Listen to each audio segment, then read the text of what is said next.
Iran के ऊपर Israel एटमी हमला करता है तो पाकिस्तान ने हमें यकीन दहानी कराई है कि वो इजराइल के ऊपर एटमी हमला कर देगा। पाकिस्तान ने ईरान को मिसाइल फराहम किए हैं। पाकिस्तान की तरफ से अपना एयर डिफेंस सिस्टम भी प्रोवाइड किया गया है। दिफाई निजाम आयरन डोम जिसकी 3 लेयर्स भी हैं वो इन मिसाइल्स को रोकने में नाकाम क्यों है। पाकिस्तान ईरान के साथ जो मुल्का बॉर्डर है उसे गैर मुय्यना मुद्दत के लिए बंद कर दिया गया है। बिस्मिल्लाहिर्रहमानिर्रहीम, अस्सलाम वालेकुम। मैं हूं मोहम्मद जुनैद हलीम। नाज़रीन, उम्मीद है आप सब खैरियत से होंगे। नाज़रीन, बुनियादी तौर पे नजरिए के लिहाज से इजराइल और भारत दोनों एक ही नजरिया रखते हैं और इन्हें अगर नजरियाती भाई या नजरियाती कजन कहा जाए तो गलत नहीं होगा। उधर से इजराइल की ये पूरी कोशिश है कि किसी तरीके से अमेरिका को घसीट कर बराह रास्त इस जंग का हिस्सा बना दिया जाए, क्योंकि अब उनसे अपना दिफा तो हो नहीं रहा। आयरन डोम एक्सपोज हो चुका है, वो इंटरसेप्ट करने में नाकाम है मुकम्मल तौर पर, और ताक ताक के ईरान उनके निजाम को, दिफाई निजाम जो कि दुनिया का जदीद और बेहतरीन दिफाई निजाम समझा जाता था, अब नहीं है, उससे चीरते हुए अपने टारगेट्स को हिट कर रहा है। तो अब ये कोशिश है इजराइल की कि वो अमेरिका को अपनी मदद के लिए बुलाए।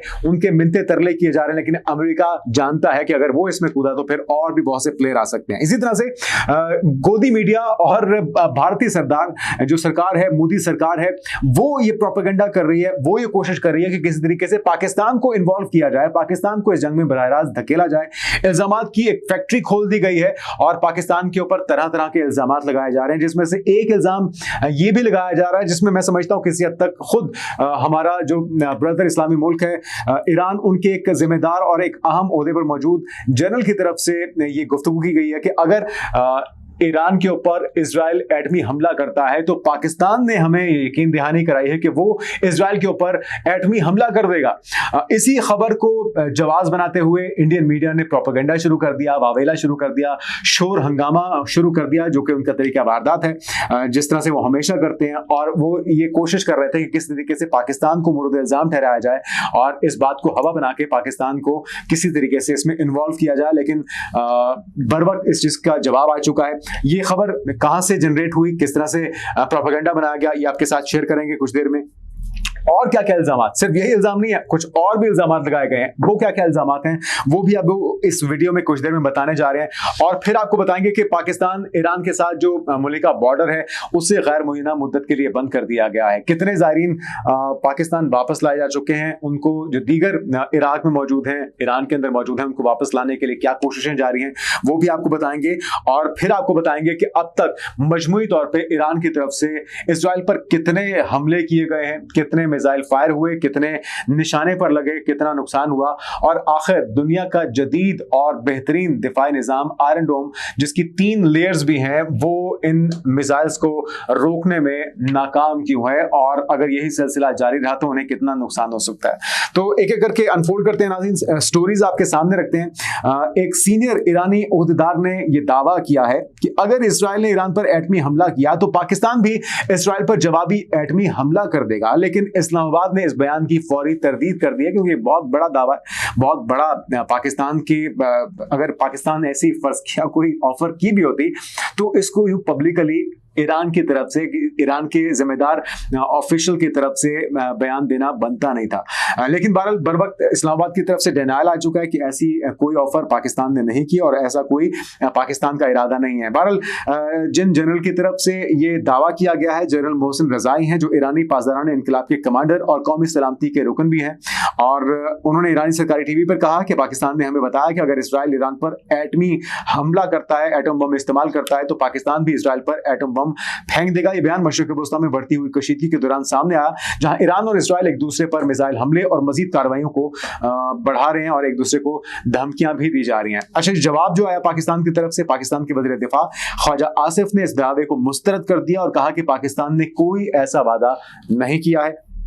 और बाद में एक्स पर अपनी पोस्ट में ख्वाजा आसिफ ने कहा कि मौजूदा हसास सूरत-ए-हाल में इसराइल का गैर एलानिया जौहरी हथियारों का जखीरा इसे मजीद जारहाना रवैया इख्तियार करने पर आमादा कर सकता है, जिससे खित्ते में बड़े तनाज़े का खतरा बढ़ सकता है। ये वज़ीर दिफा ख्वाजा आसिफ का कहना था। अच्छा जी, अब सूरत-ए-हाल कुछ यूं है कि उन्होंने साथ में एक तो इस खबर की तरदीद की है और साथ में उन्होंने कुछ सवालात भी उठाए हैं इसराइल के एटमी प्रोग्राम को लेकर, क्योंकि सारी दुनिया जानती है कि इसराइल के पास एटमी हथियार मौजूद हैं अमेरिका के दिए हुए, और वो गैर कानूनी तौर पे ये हथियार अपने पास रखते हुए दूसरे ममालिक के ऊपर, जिसमें खास तौर पे ईरान और पाकिस्तान को वो अपने लिए सबसे बड़ा थ्रेट समझते हैं, दुनिया के लिए थ्रेट समझते हैं। इस चीज का इज़हार नेतन्याहू बारहा कर चुका है कि वो खुद को या दुनिया को गैर महफूज समझते हैं, और उनका जो मिशन है उसके अंदर ईरान का और पाकिस्तान का एटमी हथियार का खात्मा शामिल है। तो अपने जो नजरियाती दोस्त है या नजरियाती कजन है या नजरियाती भाई है, उसके जरिए पाकिस्तान पे जारियत की कोशिश की, उसे मुंह की खानी पड़ी। मैं बात कर रहा हूं भारत की। और जब खुद उन्होंने जारियत मुसल्लत की है ईरान के ऊपर, तो उसने भी मुंह तोड़ जवाब दिया है, जिससे पूरी दुनिया हैरान हो चुकी है कि आखिर वो क्या वजूहात हैं जिसकी वजह से इंटरसेप्शन मुमकिन नहीं हो पा रही। दीगर जो इल्जामात पाकिस्तान पर लगाए गए नाज़रीन, वो भी सुन लीजिए। पाकिस्तान ने ईरान को मिसाइल फराहम किए हैं, ये इजराइल की तरफ से इल्जाम लगाया जा रहा है कि वो बेसिकली तो वो सरप्राइज है कि इतने जबरदस्त, इतनी बेहतरीन परफॉर्मेंस वाले मिसाइल ईरान ने किस तरह से बना लिए हैं, जो उनके आयरन डोम उसको रोक नहीं पा रहा, वो ताक ताक के उनके इलाकों को निशाना बना रहा है, उनके पावर हाउसेस को निशाना बना रहा है। हाइफा के अंदर जो पावर प्लांट को निशाना बनाया, उसे उनके एक बड़े हिस्से में इजराइल के अंदर पावर सप्लाई बंद हो चुकी है। इसके अलावा वो कहते हैं कि जी पाकिस्तान की तरफ से अपना एयर डिफेंस सिस्टम भी प्रोवाइड किया गया है। तो क्या ये कोई जादू की छड़ी है कि आपने चुटकी बजाई है, ये छड़ी घुमाई है और एयर डिफेंस सिस्टम पाकिस्तान से ईरान के अंदर जाके इंस्टॉल हो गया? तो ये मुमकिन नहीं है। सारे सिर्फ झूठे दावे हैं, झूठे इल्जामात हैं, और पाकिस्तान की तरफ से अगर कोई मदद करनी भी होगी तो वो खुलेआम करेगा, और उसको ओन करने में कोई मुजाहिका भी नहीं है। पाकिस्तान ने यकजहती का इजहार किया है मुश्किल की इस घड़ी में। यकीनी तौर पे पाकिस्तान इस जंग को एस्केलेट ना करने में अपना किरदार अदा करने के लिए कोशिशें कर रहा है, और इसका इजहार वो कर भी रहा है। अच्छा, अब हुआ क्या बुनियादी तौर पे? जो ईरान की तरफ से जवाबी हमले हुए हैं, जवाबी कार्रवाई हुई है, उसके साथ जो इजराइल के अंदर एक गैर यकीनी की सूरत हाल है। उनके अपने शहरी भाग रहे हैं, फरार हो रहे हैं, और दीगर एयरपोर्ट्स पे जब वो जा रहे हैं तो उनकी विजुअल्स भी सामने आ रहे हैं कि वहां पे फ्री पैलेस्टाइन के नारे लगाए जा रहे हैं। किस तरह से फ्रांस में पहुंचने पे उनके खिलाफ नारेबाजी हुई, वो विजुअल्स भी आपने यकीनी तौर पे सोशल मीडिया पे देखे होंगे। तो इनका जो एक सिविलाइज्ड होने का या एक मोतबर होने का जो ढकोसला है, वो दुनिया के सामने इनके रवैये से अया हो चुका है कि किस तरह की इनकी ट्रेनिंग है, किस तरह की इनकी ग्रूमिंग है, किस तरह का इनका माइंड सेट है। अच्छा नाज़रीन, अब आते हैं उस खबर की तरफ जिसमें पाकिस्तान ने ईरान से मुल्का अपने बॉर्डर को बंद कर दिया। एक तो पाकिस्तान के ऊपर इल्जाम लगाया जा रहा था कि पाकिस्तान से असला सप्लाई हो रहा है, पाकिस्तान की तरफ से मुआवनत की जा रही है। उसकी वजह यही है कि जो उनके मिसाइल हैं, ईरानी मिसाइल हैं, उन्हें दिफाई निज़ाम रोक नहीं पा रहा। तो इस वजह से बॉर्डर बंद करने पड़े गैर मुइना मुद्दत तक, जब तक ये टेंशन मौजूद है इस खत्ते के अंदर। कहा यह जा रहा है कि इस बॉर्डर को बंद रखा जाएगा। 450 नाज़रीन पाकिस्तान की तरफ से वापस आ चुके हैं ईरान से। 154 तलबा भी इसके अंदर मौजूद हैं, उनको भी वापस ले आया गया है। लेकिन अब भी एक बड़ी तादाद ज़ायरीन की इराक के अंदर और ईरान के अंदर मौजूद है। पाकिस्तानी सिफारत खाना उनसे मुसलसल राब्ते में है, और मरहलावार उनकी वापसी का अमल शुरू किया गया है। साथ में अगर बात की जाए, अब आखिर में कुछ जायजा ले लेते हैं उस दिफाई निज़ाम का जो कि एक्सपोज हो चुका है, उसके ऊपर तबसरे और तज्जिए जारी हैं। ये मैप के अंदर देख सकते हैं, Iran missile strike on Israel, कितने हमले हुए हैं, कितने मराहिल में हुए हैं, और उनकी तफसीलात इस ग्राफ के अंदर आप देख सकते हैं। इसराइली हुकूमत के आदाद शुमार के मुताबिक हालिया दिनों में ईरानी जो मिसाइल हैं 30 मकामात पर गिरे हैं, और मजमूई तौर पर 370 मिसाइल इसमें दागे गए हैं। ताज़ा खबर ये बताया गया ईरानी वज़ारत ख़ारजा की तरफ से, जिसमें ऐलान किया गया है कि ईरानी पार्लियामेंट जोहरी अदम फिराव के मुआहदे एनपीटी से दस्तबरदारी के लिए एक बिल तैयार करी है। उनको पता है कि जी इन्होंने हमारी बात तो माननी नहीं है, जितना मर्जी हम इनको यकीन दहानी और वादे करवा लें। तो एनपीटी में से ये एक ट्रीटी है जिसके अंदर आप सारी जो कवानीन है उसकी पासदारी का हल्फ उठाते हैं। तो अब एक बिल तैयार किया जा रहा है ईरान के अंदर, उसकी पार्लियामेंट के अंदर, कि वो इस ट्रीटी से दस्तबरदार हो जाए ताकि उनके ऊपर किसी किस्म की कवानीन लागू ना हो, क्योंकि वो जितना भी उन्होंने यकीन दहानी थी वो करवा के देख लिया, उसका फायदा कोई नहीं हुआ। एक और जो ट्रैप, एक जाल बुना गया अमेरिका की तरफ से, इजराइल की तरफ से ईरान के खिलाफ, वो था उन्हें मुज़ाकरात में उलझाए रखना।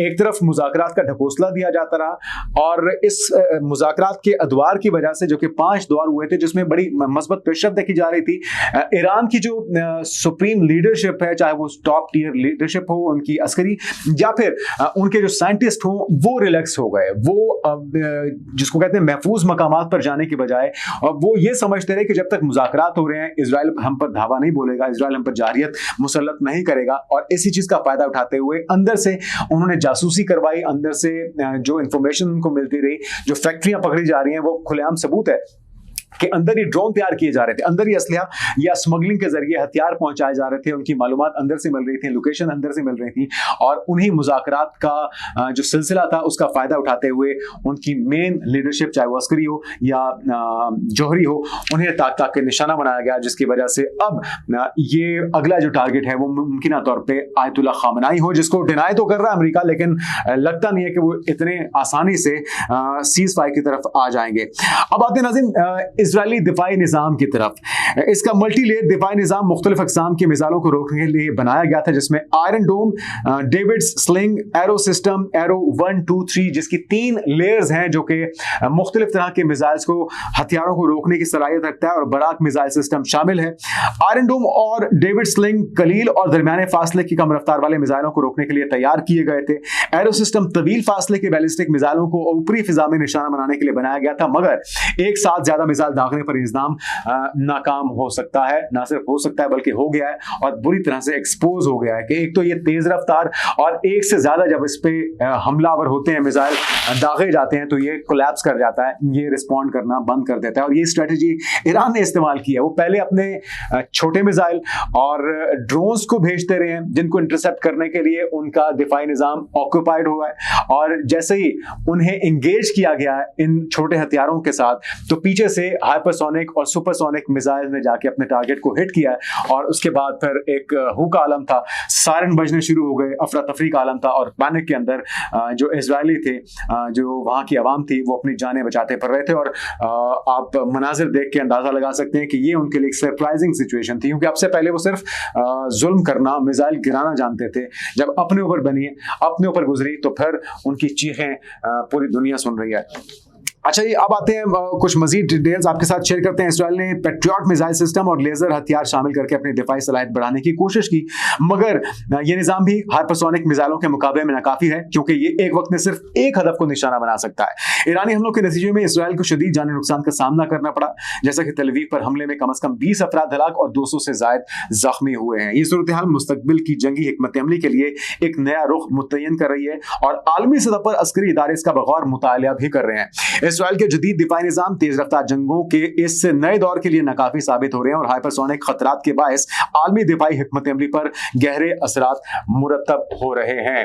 तो मगरबी दुनिया भी लम्हा फिक्रिया है इस वक्त उसके लिए, उनकी सलाहियत और इस्तेदाद के ऊपर। दूसरी जानिब आपके इल्म में कि ईरान वार्निंग दे चुका है इसराइल के इत्तेहादियों को, खास तौर पे इसके अंदर अमेरिका, इसके अंदर बरतानिया और इसके अंदर फ्रांस शामिल है।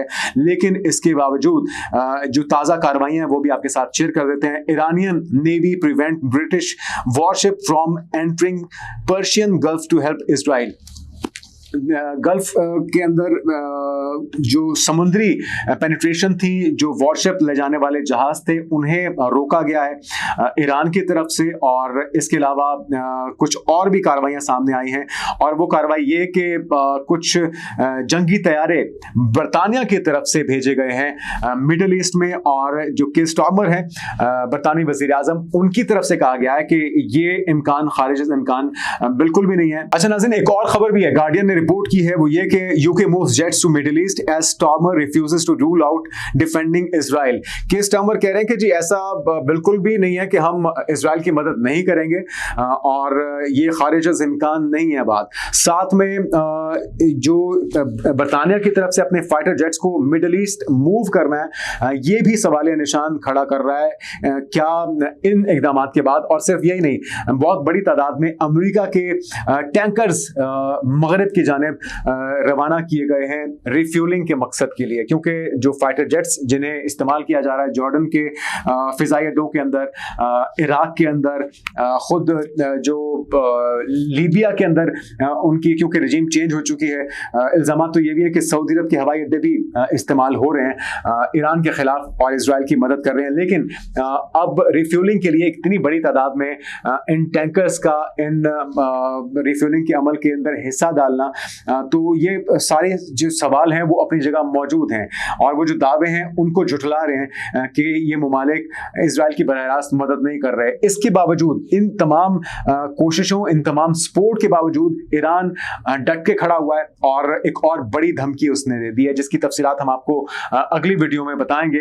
और वो धमकी नाज़रीन ये कि आबनाए हुर्मुज़ को ब्लॉक करने की, उसे बंद करने की धमकी फाइनली ईरान ने दे दी है और वो कह रहा है कि अगर ये जारियत हम पर मुसल्लत की गई तो हमें मजबूरन आबनाए हुर्मुज़ को बंद करना पड़ेगा। और अगर ऐसा होता है तो फिर शायद अमेरिका के पास भी कोई और ऑप्शन ना हो कि वो इस जंग के अंदर बराह रास्त कूद जाए, क्योंकि उससे जो रास्ता है समुद्री वो पूरी दुनिया से कट जाएगा और इससे जो ऑयल प्राइसेस हैं जिसके अंदर पहले इजाफा हो चुका है उसमें कई गुना हैरानकुन इजाफा हो सकता है। उससे पूरी दुनिया इसके असरात से मुतासिर हुए बगैर रह नहीं पाएगी। तो अब यकीनी तौर पे वो कोशिशें जो कि पहले ही हो रही हैं उनमें मजीद तेजी लाने की जरूरत है। इसराइल को उसकी जारियत से रोकने की जरूरत है, क्योंकि अभी तक हम देख रहे हैं कि एक दूसरे पर न सिर्फ हमलों का सिलसिला जारी है बल्कि बड़े बड़े दावे भी किए जा रहे हैं। एक दूसरे को नुकसान पहुंचाने के सिर्फ दावों से बात नहीं बनेगी, सिर्फ कोशिशों से बात नहीं बनेगी, बयानात से बात नहीं बनेगी। आगे बढ़ के इसके अंदर अमली किरदार आलमी कुव्वतों को, आलमी प्लेयर्स को अदा करना होगा ताकि